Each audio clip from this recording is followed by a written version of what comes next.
Olá, meus amigos da TV Leme, estamos iniciando mais um Nossa História e hoje nós temos um convidado especial que é o professor Reinaldo Valnei Pomer. Reinaldo, tudo bem? Tudo bem. Tudo em ordem? Tudo em ordem. Tudo Você em tem paz. nome de dois jogadores aí, Reinaldo e Valnei, hein? Exatamente. Foi atleta? Um pouco, né? Eu gosto mais de natação. Mais na natação, verdade. bom, Joguei também um pouco é de basquete na um época esporte. do ginásio, mas assim nas aulas de educação física. Nunca participei assim, de nenhum time de basquete. Nenhuma competição. Nem de futebol, não cheguei a participar. O meu forte mesmo acho que é natação, eu gosto de nadar. Então tá bom, ó, nós vamos fazer um intervalinho aí, nós já voltamos já, apenas para dar uma breve apresentação do nosso convidado, tá bom? Tudo bem. Vamos ao rápido intervalo, voltamos em seguida com Nossa História para conversar com o Reinaldo Pomer, até já.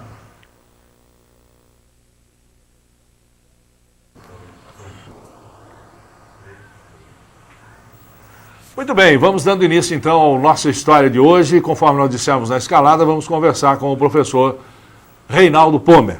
Ô Reinaldo, você não está dando aula, já aposentou? Já estou aposentado, já faz né? 9 anos. Começou cedo? Comecei relativamente cedo, com uns 22 anos. É. Mas no início eu não lecionava em Leme, eu já lecionei em outras cidades também. Já. Em Campinas, em Jales, em Batatais. Depois aqui por remoção, eu Você voltei veio... para Leme. Você especificamente professor de português, né? Exatamente. Então temos que caprichar aqui no nosso português, senão nós vamos tomar um zero aqui do professor Reinaldo. Reinaldo, você nasceu aonde? Na verdade eu nasci na fazenda Criciúmal, onde o meu avô tinha uma venda. O meu avô era o Maurício Pomer. Maurício Pomer. E meu pai e os irmãos trabalhavam junto com ele no armazém, na venda. Sei. Meu pai com o tio Cristiano e o tio Otávio, eles eram sócios e trabalhavam. O nome do papai, como é que é mesmo? Valdemar. Valdemar. Então depois é que eles se mudaram para a cidade e se estabeleceram como comerciantes, inicialmente ali no início da rua Rafael de Barros. Eram os 3 sócios. Meu avô já era falecido nessa ocasião em que eles se mudaram para Leme. Só um preâmbulo aí. A semana retrasada nós tivemos fazendo um programa, Nossa História, com o Dr. Rui de Souza Queiroz. E no decorrer do programa ele citou o Criciúmal como berço de pessoas ilustres. Como exemplo, o Newton Prado, que nasceu no Criciúmal, também o professor Célio Lopes Silva, que hoje está aí envolvido com uma tese sobre uma vacina contra a tuberculose, Ribeirão Preto, quer dizer, é uma pessoa bastante respeitada na sua área. E você se incorpora também a essa lista de ilustres vindos lá do Criciúmal. Eu agradeço o elogio, mas eu estou à altura desses dois ilustres assim, representantes. Realmente, está assim. Então precisamos dar... Doutor Rui, tem mais um aqui, um filho ilustre lá do Criciúmal. Bom, aí vieram os 3 para cá, se estabeleceram lá no início da Rafael de Barros, como perto sócios. Da linha da FEPAS ali. Isso, perto. Era a Casa São Luís. Casa São Luís. Isso que ano, Reinaldo? Isso no início dos anos 40, 1940. Eu não sei exatamente o ano. Digamos que fosse 1945, 46, por aí. 45, 46. Nós temos da Mais guerra. ou menos. Segunda Guerra Mundial, né? Foi logo após o finzinho da Segunda Guerra, deve ter sido. E depois eles se separaram, né? Cada um montou seu próprio armazém, sua própria venda, e meu pai continuou sempre como comerciante, não é? Estabelecendo-se ali na rua Rafael de Barros. O senhor Otávio também teve qualquer coisa nesse sentido, ali na Armando Salles de Oliveira, exatamente, né? Eram armazéns de secos e molhados, é isso? Eram secos e molhados. Muito bem. Você então, aí você passou ali para o segundo quarteirão da Rafael de Barros?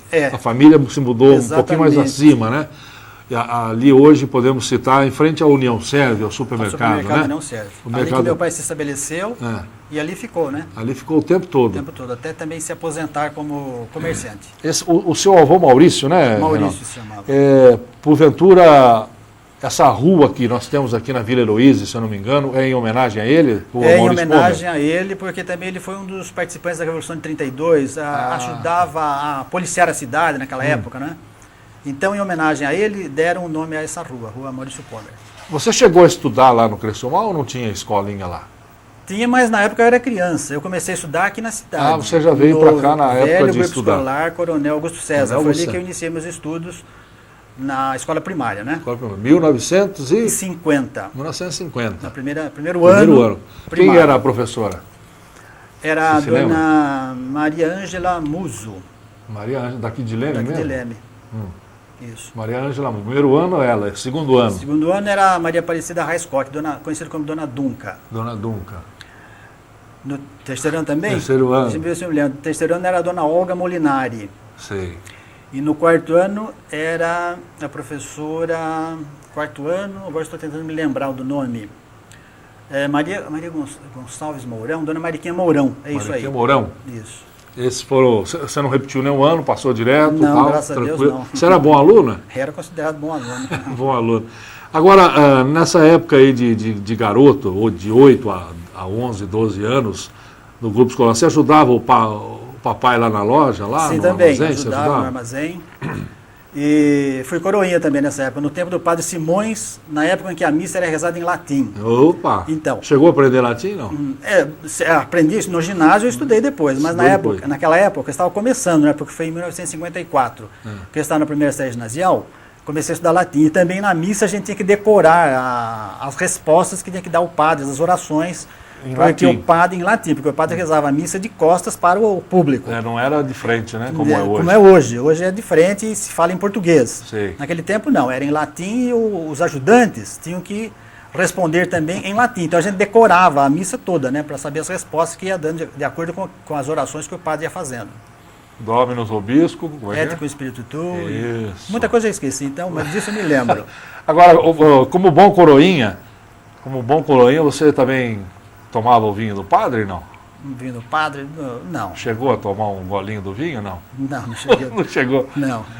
Era só você de coroinha ou tinha mais algum ajudante? Aqui em Leme havia uns 10 garotos que eram coroinhas. Eu me lembro de alguns. O meu primo Mário Bacarim, o Alcimar Lázaro Kamer, que era filho do professor Zulingo. Professor Zulingo. Depois havia o Otto, cujo sobrenome não me ocorre no momento. Depois ele se mudou para Pirassununga. Havia um de sobrenome Massucato e outros, né? Que eram coroinhas na época. Como é que era essa história, ser coroinha do padre? Era convidado ou a família que... No meu caso, o meu primo, Mário Bacarim, já era coroinha. E como nós éramos muito amigos, nós éramos da mesma idade. Sei. E então ele falou, você não quer ser coroinha? Então a gente sempre andava junto, então eu fui ser coroinha. Não ganhava nada também, né? Como? Não ganhava nada. Monetariamente? Não ganhava. Às vezes, em algumas missas, a gente recebia algum trocadinho, assim, em algumas solenidades, digamos, solenidades religiosas. Né? Era uma espécie de gratificação, pequena, mas monetariamente, vamos dizer, a gente fazia aquilo mais por gosto, vamos dizer, uma tendência realmente, né? Sentido religioso. Minhas tias eram muito católicas, muito religiosas. A família, Pomer, a família é alemã, origem alemã? Origem alemã.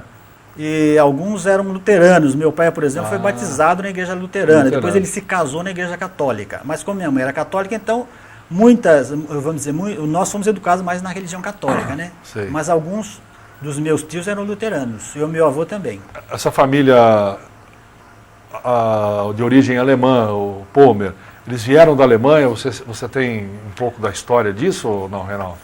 Alguma coisa que eu ouço falar por intermédio das minhas tias, não é? Sei. Eu sei que o meu avô veio da Alemanha como imigrante, mas ele era criancinha, ainda de colo. Ele falava alemão. A minha avó, Dona Guilhermina, era brasileira, filha de alemães. Ela também falava alemão. Falava também.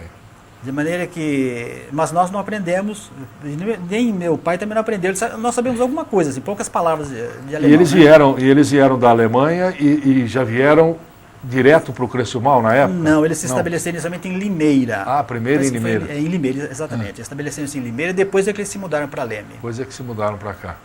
Isso aí, fugindo da guerra, naturalmente, ou da situação difícil da época lá? Não, foi anterior à Primeira Guerra Mundial. Então, foi anterior à Primeira ainda? Primeira. Entendi. Antes de 14, então. Foi antes. Foi antes de 1914. Depois do grupo, no ginásio não tinha aqui, né? Já existia o Newton Prado. Aqui, na sua época já existia. 1950, né? O Newton Prado começou em 1950. Eu iniciei os estudos na primeira série ginasial em 54. No Newton Prado. Naquele tempo era ginásio estadual Newton Prado. Newton Prado. Aonde é hoje, direitinho? Não era ainda nesse prédio. Funcionava no Grupo Escolar Coronel Augusto César. Começou ali, realmente. Começou ali. Então você não teve muita diferença, né? Só mudou de professores, mudou de... Até a terceira série ginasial, estudei ali. Depois, quando ficou pronto o prédio novo, aí todo o ginásio se mudou lá para cima, na Bela Vista ali. Na Bela Vista, exatamente. Como é que era essa época sua aí de juventude, de estudante, aqui numa cidade em 1954? Como é que era? Bom, recordar assim é agradável, mas também muitas coisas fogem da memória da gente, né? Eu posso dizer, o que eu me lembro é que o estudo era muito, vamos dizer, era levado a sério, as escolas estaduais eram prestigiadas, os professores tinham autoridade, o diretor também, de maneira que estudar numa escola do Estado naquele tempo garantia, digamos, um futuro melhor, um futuro promissor. Aliás, as escolas do Estado eram tidas e havidas como as melhores, né? Eram verdadeiros modelos, né? Realmente. Verdadeiros modelos. Eu poderia dizer que um ginásio daquele tempo equivale a uma faculdade, ou às vezes até melhor que muitas faculdades de hoje em dia, porque realmente o ensino era eficiente. Os professores tinham que fazer um concurso, né? Os professores eram bem formados, os alunos tinham aquela disciplina rígida. O respeito, né? Exatamente. Então, realmente se aprendia. Eu acho que a escola, naquele tempo, o ginásio, dava uma formação, uma cultura geral e proporcionava condições para que o aluno prosseguisse os estudos posteriormente.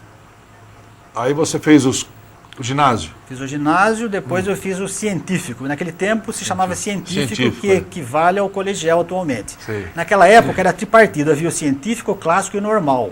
Como aqui em Lemos só existia o científico, depois do ginásio, então eu me encaminhei para o científico. Sei. E aí? 3 anos, 3 anos de científico. Depois eu fui fazer faculdade, o curso de letras, não é? Aonde? Em Campinas, na PUC. Ah, você foi para Campinas. Campinas. Isso já nos anos 60, quase. Exatamente, foi em 62. 62. Foi lá mais 3 anos, 4? 4 anos. 4 anos. Faculdade. Quem eram os seus amigos da época aí? Se eu fosse citar amigos naquele tempo, bom, como eu já tinha o Mário Bacarin, que era meu primo, o Sérgio Antunes, quem mais? O Tasso de Souza Sardinha, o Tarcísio Ramos Guimarães, Wagner Antunes. Eu talvez possa esquecer, né? Mas só para a gente ter uma ideia, não foi ninguém dessa turma sua com você para Campinas estudar ou só você? A Cristina Mancini, eu me lembro da Maria Cristina Mancini, que começou também o curso de letras. Eu fazia letras anglo-germânicas, ela fazia letras neolatinas. Sim. Também foi da minha época. A Ana Maria Seródio, filha do doutor... Eurico? Aquele médico. O sobrenome era Seródio, agora eu não me lembro do primeiro nome dele. O médico era o doutor Eurico Arraes Seródio. Esse médico, o doutor Eurico Arraes Seródio, exatamente. Muito bem. Ela foi também fazer letras em Campinas. Foi fazer letras. Não, a Ana Maria, quem foi fazer letras foi a Maria Cristina Mancini. A Maria Cristina. A Ana Maria Seródio, que foi colega nossa também, de classe, e era filha do doutor Eurico. Foi colega que não chegou a ir Ela fez Direito em Campinas, agora estou me lembrando. Essa Ana Maria Seródio fez o curso de Direito em Campinas, formou-se advogada. Formou-se advogada. Isso. Tem tido contato com esse pessoal ou não? Às vezes a gente se encontra aí, né? Mas alguns se mudaram daqui de Leme, moram em outras cidades, então alguns já também são falecidos, de maneira que às vezes a gente encontra com os que estão vivos, né? Volta e meia. Porque se encontrar com o que está morto, né? Está liquidado e toca correr. Reinaldo, vamos fazer o primeiro intervalo aqui para a gente voltar a conversar e contar um pouco mais da história. Hoje, o Nossa História está recebendo o professor Reinaldo Pomer. Nós vamos a um rápido intervalo, voltamos em seguida.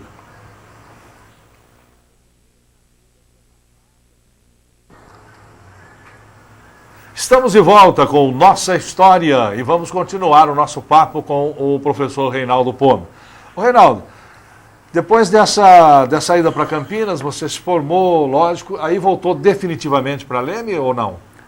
Não imediatamente. Eu fui contratado para lecionar no ginásio vocacional de Batatais. Era uma experiência que o Estado estava fazendo, uma espécie de ensino inovador, onde eu tive assim, uma experiência muito interessante porque as classes eram menores, então havia no máximo 30 alunos por classe, eram salas ambientes, e também o enfoque do ensino era totalmente diferente. A gente começava estudando a comunidade, depois o Estado, o Brasil e o mundo. Então, na primeira série ginasial era a comunidade, a cidade, vamos dizer. Cidade. O segundo ano era o Estado de São Paulo, e ampliando da comunidade para o Estado. Do Estado para o país, na terceira série, que era o Brasil, e do país para o mundo, que era na quarta série. Sim. Então era um tipo de ensino renovado, como eles chamavam, diferente do ensino tradicional ou acadêmico. Foi uma experiência muito valiosa, muito enriquecedora. Quanto tempo você ficou em Batatais? Fiquei 2 anos. 2 anos. Vinha para cá constantemente ou não? Vinha, porque meus pais moravam aqui, né? Então tinha que vir, né? Como é que era numa época dessa aí, em que as famílias eram mais próximas, né? As coisas eram mais difíceis, não se tinha, por exemplo, essa inovação que tem hoje. Hoje o filho com 15, 16 anos já vai embora estudar, ou vai trabalhar, ou coisa parecida. Aquele tempo a coisa era mais agregada, né? Como é que era ficar longe, voltar para a cidade? Era difícil, era complicado? Como é que era? Bom, voltar para a cidade é sempre uma experiência agradável, porque a gente ia reencontrar os parentes, os pais, os amigos, né? Mas a gente voltava realmente geralmente de trem ou de ônibus. O trem na época, né? Existiam os trens, né? Que infelizmente hoje foram abolidos, né? Abolidos, né? Infelizmente. Bom, era uma experiência interessante voltar para a cidade, mas, vamos dizer, comparando aquela época com hoje, talvez toda época tenha as suas vantagens e desvantagens. Hoje talvez exista mais conforto, mas naquele tempo havia mais tranquilidade, a vida era menos estressante. Mais segurança. Tudo era mais segurança, as coisas aconteciam mais devagar, então também havia suas vantagens. Como é que era, se é que você pode fazer um apanhado aí, de Leme nessa época aí? Como era as famílias, a própria cidade, voltando no tempo. A diversão. Vamos voltar um pouquinho aí. Bom, naquele tempo, as diversões eram muito, vamos dizer, havia muito menos diversão. As opções eram poucas, a gente dava voltas no jardim, havia o cinema, bailes de vez em quando, né? Diferente de hoje, em que quase todo sábado tem alguma atividade, E durante a semana está sim de coisa para se fazer, né? Para se fazer, exatamente. Nesse ponto, podemos dizer que, sei lá, melhorou? Talvez, né? Tenha melhorado nesse aspecto, assim, existem muito mais opções para diversão. Naquele tempo as diversões eram muito poucas, poucas opções. A cidade vivia mais isolada, não é? Hoje, na época em que não existia televisão, por exemplo, as famílias se sentavam, colocavam as cadeiras na calçada, né, se sentavam ali, ficavam conversando, comentando as fofocas, assuntos de política, futebol, enfim, era um passatempo. O dia a dia de cada um. Só existia o rádio, né, também. O rádio. Eu me lembro que minha mãe, por exemplo, gostava muito de ouvir novelas, né, as novelas pelo rádio, a Rádio Nacional do Rio de Janeiro, que era uma emissora também com um certo padrão de transmissão, os locutores usavam aquela voz impostada. Seria hoje uma comparação assim, como a Globo é na televisão, era a Rádio Nacional, né? Mais ou menos isso daí. Os grandes artistas, os grandes programas, era tudo lá, né? Eram contratados pela Rádio Nacional. Rádio Nacional. E o país inteiro acompanhava as transmissões da emissora carioca. Então era isso aí, era uma coisa mais família, familiar, né? Mais em família. As famílias também se visitavam à noite, né? Hoje acabou isso. Ou recebia visita ou então ia visitar. Era um acontecimento de visitar os tios, as tias, os avós, e receber visita deles também, porque naquela época, como nós já comentamos, né, não havia muitas opções. Hoje em dia, se você chamar um adolescente, vamos fazer uma visita para titia fulana, capaz dele não saber nem o que é, né? Provavelmente. Porque não existe, aliás, não é de hoje, já de uns tempos para cá, esse negócio de visitar numa cidade pequena, vamos dizer assim, né? Visitar quando o parente morava longe, então era um pretexto para se viajar ou coisa parecida. Mas dentro da cidade, fazer uma visita, isso acabou, acho que faz mais de uma década já, ou se não é mais, não? Provavelmente. Hoje em dia é uma vida, assim, eu diria, mais isolada, talvez mais individualista nesse ponto, né? Porque as pessoas se encontram numa churrascaria, ou num baile, ou numa festa qualquer, num casamento, até às vezes até num velório, né? Que é um no velório eu acho que ainda é o que reúne mais, exatamente, né? Reúne mais, por incrível que pareça. Porque aliás, até em festa, né, as pessoas não vão, mas no velório muitos se sentem obrigados a dar uma chegada lá. A gente reencontra pessoas que fazia tempo que não via, com as quais não conversava, é isso aí. Dentro de um velório. E você falou das pessoas que se encontravam ali nas cadeiras, na calçada, conversando, e vários assuntos. E citou, por exemplo, política. Você chegou a se envolver com política alguma vez ou não é muito? Na verdade, nunca me envolvi com política. Não faz o meu gênero. Eu gosto mais de literatura, cinema, assim, uma piada bem contada, eu acho interessante, mas política nunca me envolvi. Nunca me filiei a nenhum partido político. Não é que eu seja apolítico, eu acho que a política é importante para o progresso da comunidade, do Estado, do país. Não é? Então eu cumpro o meu dever como eleitor, vou lá, voto, mas nunca me filiei, nem pretendo me filiar a nenhum partido, nem ser candidato a nada. Agora, naquele tempo... Certa ocasião, os alunos do Newton Prado queriam lançar minha candidatura a prefeito.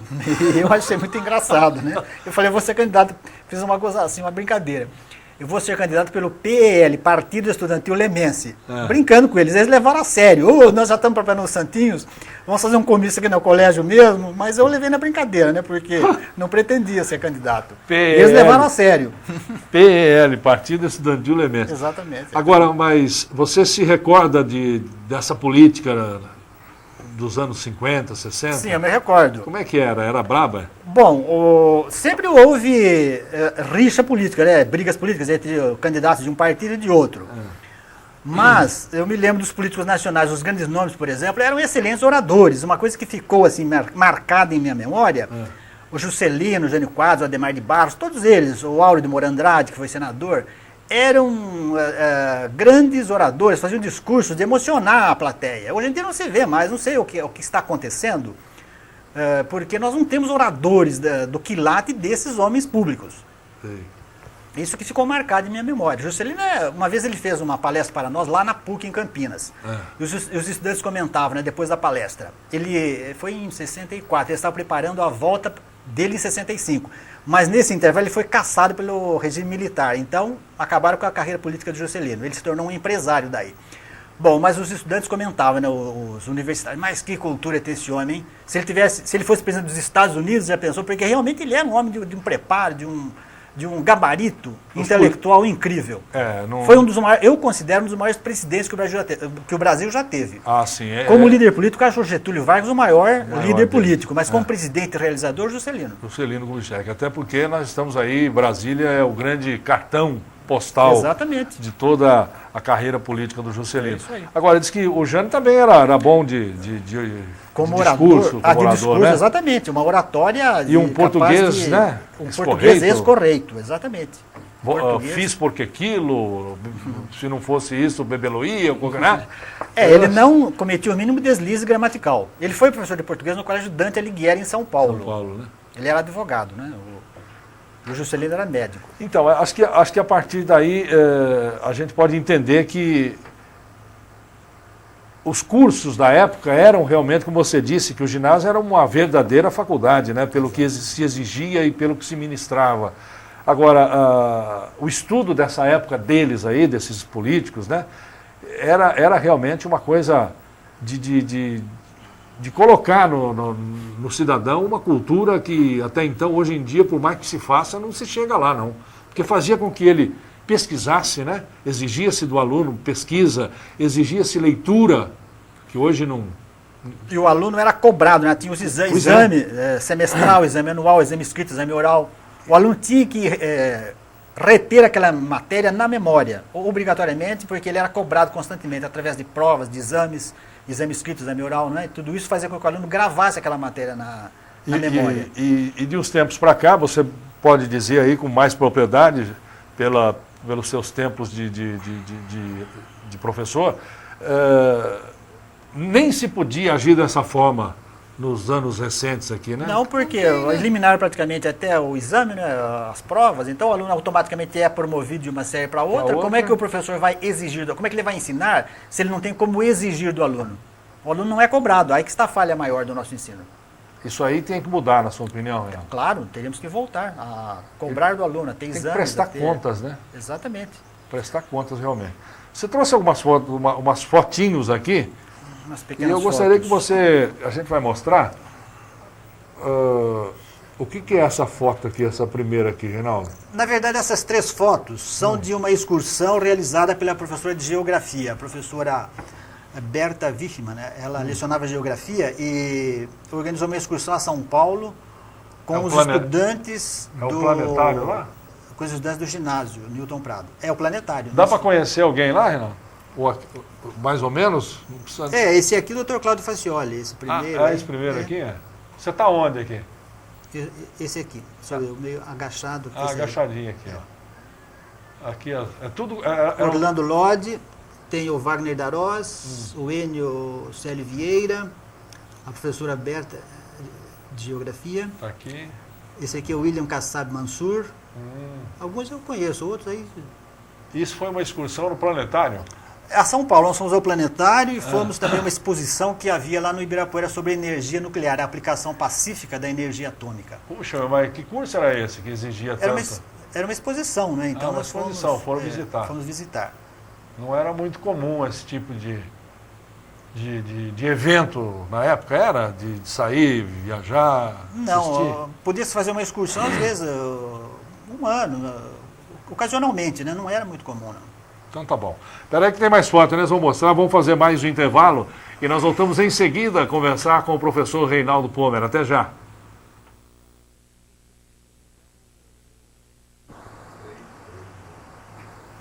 Estamos retornando com o programa Nossa História, que hoje está recebendo o professor Reinaldo Pomer.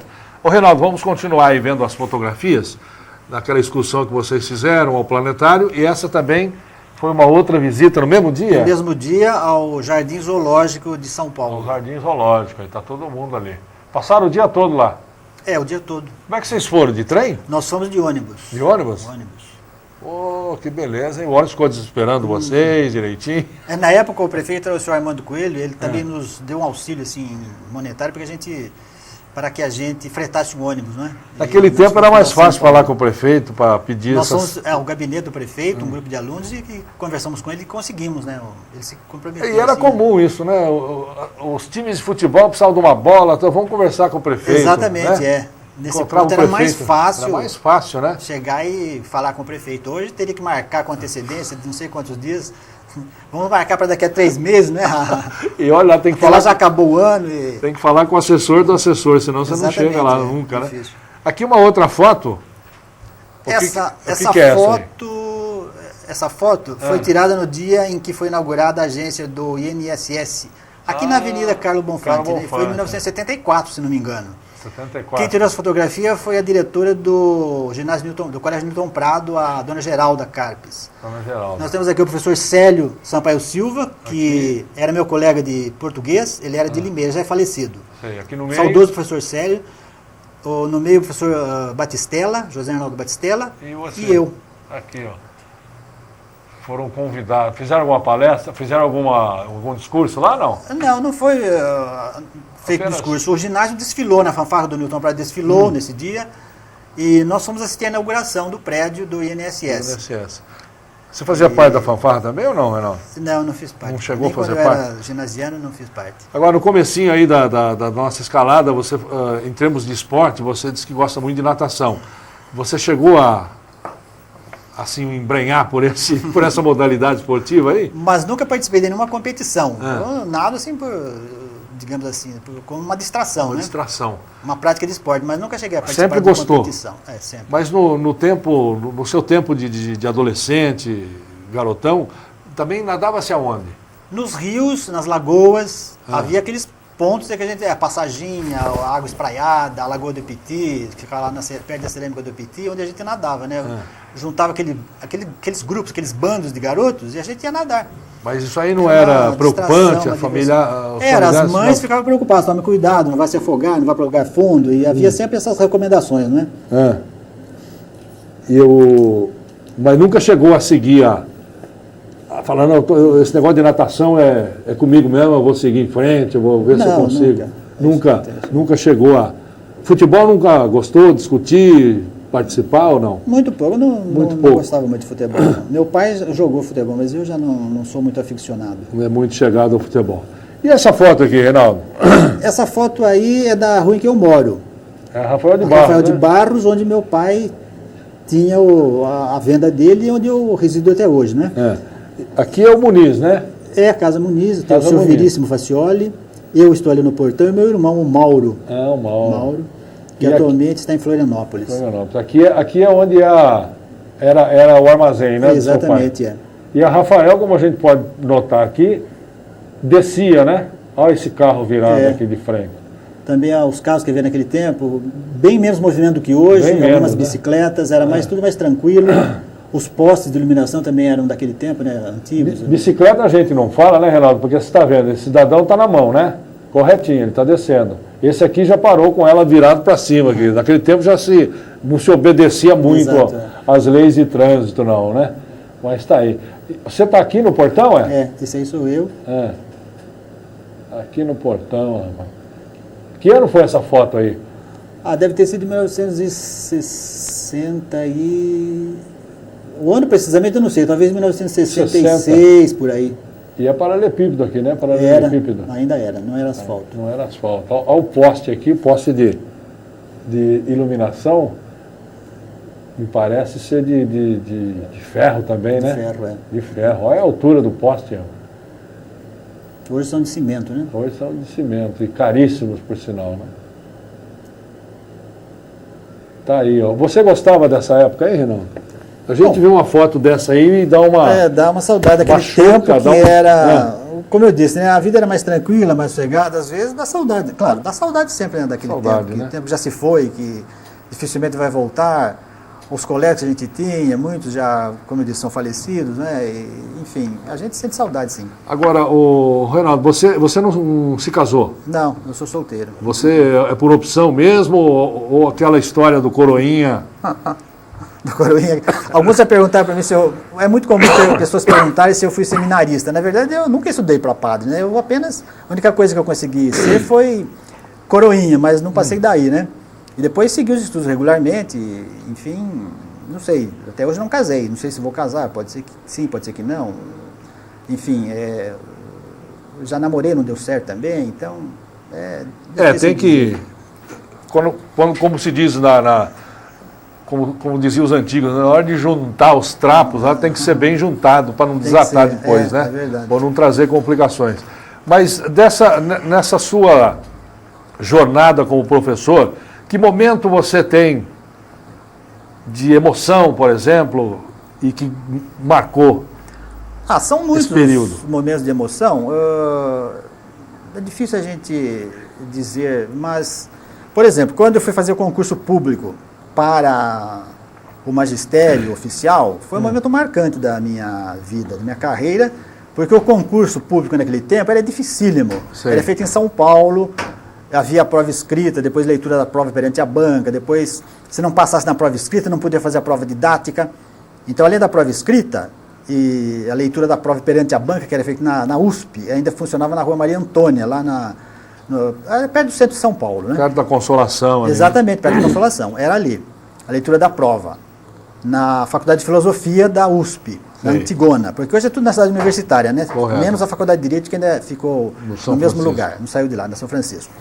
Então, foi um momento marcante. Depois, feita a leitura da prova, tendo sido aprovada, a gente partia para a prova didática, que também era dificílima, porque o professor tinha que dar uma aula perante a banca.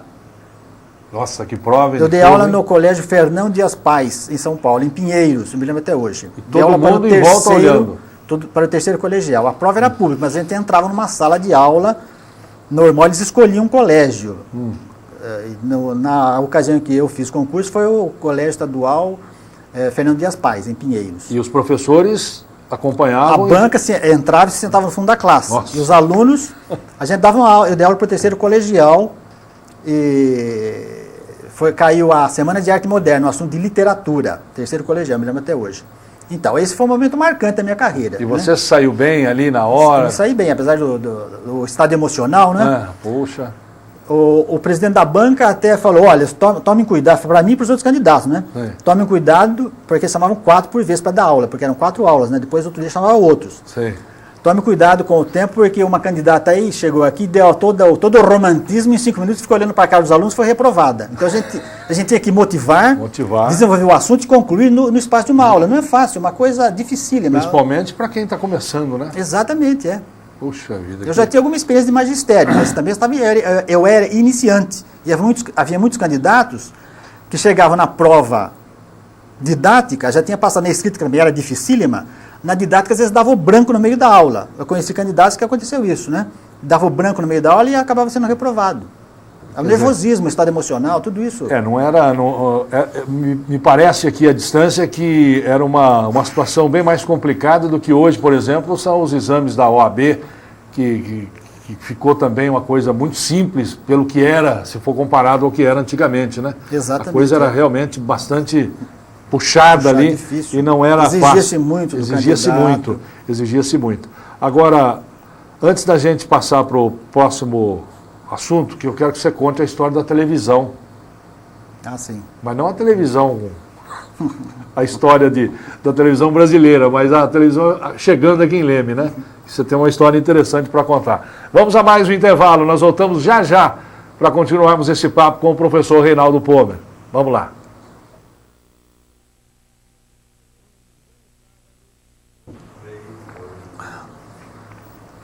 E vamos entrando então no bloco final do programa Nossa História, que está conversando com o professor Reinaldo Pomer.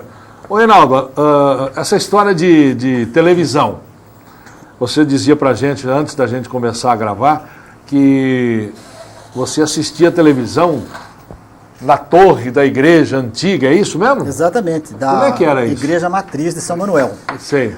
Como eu já disse, na época eu era coroinha, isso foi em 1954, tempo do padre Simões. E o senhor Rui Rocha tinha uma loja que vendia artigos elétricos e televisões, então ele tomou a iniciativa de começar com essa experiência de captar os sinais de TV aqui em Leme. Até então não tinha nada aqui. Não e acho que nem na região, né? Suponho que não. Nessa época aí. Provavelmente não. E então ele colocou uma antena na torre da igreja, que era um ponto bem alto para captar os sinais. E numa das salas da torre, no primeiro andar, porque eram vários andares, tinha o primeiro andar, depois a sala do sino, depois outros andares, né, até a cúpula da igreja, onde encimada por uma cruz. Então, nessa sala, ele instalou um aparelho de televisão. E aos domingos terminava a missa, o padre Simões nos convidava, né? E o padre Simões, o sacristão, que era o senhor Aécio Turola, a esposa dele, os filhos. E nós corinhas também íamos, né? Eu, meu primo Mário, o Alcimar. Era uma novidade, né? Era a novidade do momento, a coqueluche do momento. Então, o senhor Rui Rocha ligava a TV, isso depois que terminava a reza. Naquele tempo nem era missa à noite, era a reza, né? A reza. Não havia missa à noite, né? Era só de manhã. Era só de manhã. Terminada a reza à noite no domingo, eu me lembro que a gente ia lá, então o senhor Rui Rocha ligava a TV. E eu me lembro do Ronaldo Lupo, que era cantor e ator de cinema, ele cantando e dançando na TV. Ronaldo Lupo. E às vezes a tela começava a chuviscar, pipocar, então o senhor Rui Rocha mexia lá nos controles e a imagem voltava. Mas era muito primitivo, né, ainda. Devia ser o quê? TV Tupi, TV Record, eram as únicas, acho que era né? Record, de São Paulo era Record, né? Record, e no né? Rio que era Tupi, se não me engano. Na Tupi também, em São Paulo, né? São Paulo. Veio logo depois também. Mas a cidade inteira não tinha televisão? Não, ainda naquela época se assistia muito estava pouco. Começando, né? Mesmo em São Paulo era muito difícil. As pessoas mais ricas é que tinham TV, de mais posse, né? Depois o Assis Chateaubriand, que foi um dos grandes baluartes da vinda da televisão, ele adquiriu nos Estados Unidos um certo número de aparelhos e distribuiu por São Paulo em alguns locais públicos lá para que as pessoas, né, pudessem ver o que era aquilo, aquela novidade toda aí. E naturalmente fazer propaganda, né? Puxa, que legal esse negócio aí, vamos lá comprar uma dessa aí para botar em casa. E depois, você citou o Hélio Rocha aí. Rui Rocha, né? O Rui Rocha. Depois o Hélio continuou com esse negócio também de televisão, ele foi muitos anos responsável pela transmissão. Aí já se passou lá para o Morro do Cristo, né? Cristo, isso. Ele ficou muitos anos como responsável pelas transmissões, quando saía do ar, ligava na casa dele, era um tormento amolar o Hélio ali. Então foi o seu Rui, o pai dele, né? Falecido, o Rui Rocha. Exato, o pioneiro, inovador das transmissões de TV aqui em Leme. E depois, logo depois já veio...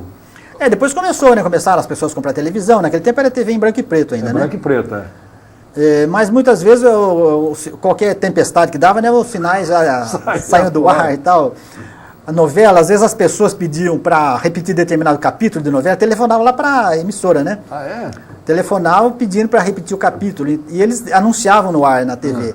Atendendo aos pedidos de tais cidades assim, vamos repetir o capítulo de ontem, né? Porque devido a um temporal, os sinais não foram captados em tais cidades, eles repetiam o capítulo. Ah, tinha essa mordomia aí? Exatamente. Mas também para ligar para São Paulo naquela época era difícil. O capítulo ia passar 3 dias depois, né? Porque não era fácil fazer ligação, né?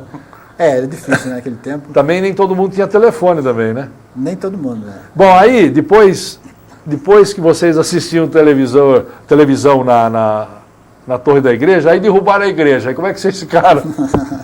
Ah, mas nessa época eu nem estava mais em Leme, eu já tinha ido para Campinas para estudar, então... O que você achou de derrubar a igreja, Reinaldo? Para dar uma opinião assim, se fosse por mim, eu preservaria, né? Porque eu acho que toda cidade deve preservar suas relíquias. Então seria vamos dizer, um prédio histórico para a cidade de Leme, não é? Sim. Eu acho que deveriam ter conservado, na minha opinião. E outros imóveis aí também que, infelizmente... A cidade vai perdendo a sua memória com isso perdendo, né? Nós vamos nos descaracterizando como povo, como cidade, né? Então... Eu sou meio conservador nesse ponto, eu não gosto muito de inovações, não. Eu também sou um pouco dessa linha aí, a não ser que haja uma necessidade muito grande para que se mude, ou para que se desfaça, ou para que se coloque abaixo um imóvel. Mas a gente pode se lembrar, assim, rapidamente, de alguns que ainda existem na cidade, né? Que é o prédio ali da escola do Glória Andei, é um, né? Ah, sim. Prédio da prefeitura. Temos ali na frente da Praça Carlos Gomes, da Praça Rui Barbosa, não Carlos Gomes, olha, da Praça Rui Barbosa, aquele casarão da esquina ali também, né? Em frente à Caixa Econômica Federal. Ah, sim. É um e outros aí também, escondidinhos pela cidade. Mas, infelizmente, o progresso tem esse preço, né, Reinaldo? Ah, tem. De botar abaixo ali. Que é onde o progresso tem os dois lados, né? Tem as duas faces, o lado bom e o lado ruim, não é? Na verdade, toda cidade, quando vai progredindo, ela vai apresentando melhoria de vida, mas, por outro lado, também piora às vezes de vida, né? Infelizmente. Violência, por exemplo, começa a aparecer violência, então... Coisa que a gente não via há alguns anos atrás, hoje a gente vê o que acontece aqui, acontece em São Paulo, acontece em Belo Horizonte, acontece no Rio de Janeiro, quer dizer, não existem mais os crimes diferenciados, né? O que se existia aqui numa época era roubar galinha, roubar porco, roubar uma bicicleta, e olhe lá. Bem diferente do que se fazia, né, nos grandes centros, era outro tipo de delito, né? A violência parece que estava longe da gente, a gente pode falar pela TV ou pelo rádio ou nos jornais, não é? Mas hoje não, parece que a violência é vizinha nossa, né? Ela já se incorporou à nossa vida. O rádio e a televisão, principalmente a televisão, é a grande escola, tanto do lado bom como do lado negativo também, né? Porque ela ensina tudo, né? É verdade. E as crianças hoje em dia... Vai influenciando as novas gerações, talvez para o bem e às vezes para o mal, né? Realmente. Então, tem aqueles que captam para fazer o bem, outros para fazer o mal. Algumas coisas que acontecem vêm de bandeja para certos delinquentes, né? Puxa vida, não tinha pensado nisso, eu vou agir assim aqui. Enfim, mas o que se pode fazer, né, Reinaldo? Se dependesse de você, exclusivamente, nós seríamos a Leme de hoje ou a Leme de alguns anos atrás? É uma pergunta meio difícil para a gente dar uma resposta, porque talvez o bom seria uma mistura da Leme antiga com a Leme atual, viu? Talvez o ideal fosse isso, né? Porque é muito difícil de dizer. Como eu disse, toda época tem suas vantagens e desvantagens, né? Naquele tempo a vida era mais calma, mais tranquila, mas também não havia tanto conforto como nós temos hoje. Hoje existe mais conforto, mas também a vida é mais estressante. Então há as suas compensações, mas também as suas desvantagens. É isso aí.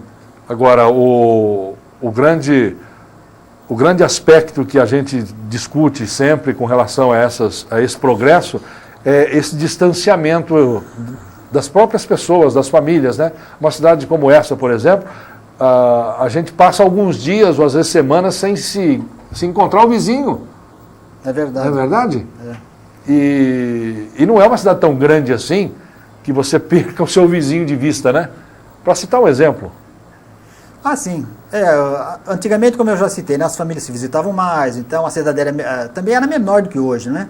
E não havia tantas opções, então as pessoas se encontravam mais, viviam uns na casa dos outros. Eu lembro a convivência que eu tive com meus parentes, os primos, né? Sei. Hoje uns também já não moram aqui em Leme, saíram daqui, foram para outras cidades, já não há aquela convivência como havia naquela época. Hoje é mais, o lazer é mais a televisão, são reunir-se na pizzaria, na churrascaria, enfim... Mudou também até a forma de lazer. Mudou bastante a forma de lazer. Você deixaria Leme hoje por algum motivo? Bom, eu estou fixado aqui há muitos anos, para sair de Leme é meio difícil, mas conforme as circunstâncias talvez tivesse que deixar, né? Mas eu gosto daqui, sempre morei a maior parte da minha vida aqui. E acho que Leme precisa progredir um pouco mais em certos setores, né? Mas é uma cidade, digamos, uma cidade boa que precisa ser uma cidade melhor. É isso aí. Ela precisa de alguma coisa aí para dar uma alavancada mais importante. Agora, Reinaldo, se você tivesse que lembrar um fato nesses anos todos da cidade, seja ele histórico, seja ele esportivo, seja ele cultural, o que você destacaria para a gente encerrar o programa? Qual o grande momento que você disse que na sua vida foi esse do exame aí, de prestar o exame, o concurso público aí? E na vida toda, na cidade, o que você se recorda? Um fato de que eu me lembro foi quando Leme foi elevado à categoria de comarca. Que houve uma festa, o prefeito era o senhor Armando Coelho. Então, ele estava em São Paulo, né, para conseguir a elevação de Leme à comarca. E quando ele voltou, regressou de São Paulo, foi uma festa extraordinária, foi recebido com fanfarra. Foi recebido lá no Trevo, não foi? Isso, no Trevo, depois descer a Avenida 29 de Agosto, né, com a fanfarra à frente, desligaram todas as luzes da cidade, as luzes da cidade foram desligadas, e daí acenderam fogos de artifício, né, aquelas estrelinhas. Então, eu me lembro que foi um momento assim, de grande emoção para o povo lemense. Foi muito festejado na ocasião. Porque a cidade passava a se comandar, né? Exatamente, autocomandar, né? Autonomia, né? Autonomia. Que antes nós dependíamos de Araras, como antes dependemos de Pirassununga. Então, como se Leme tivesse proclamado sua independência na época. Independência. O Armando foi o Dom Pedro da história. Exatamente, aí. Foi um momento marcante da história lemense. Agora, com relação a uma movimentação como essa, você se lembra ou ouviu alguém comentar sobre aquela de Yolanda Penteado?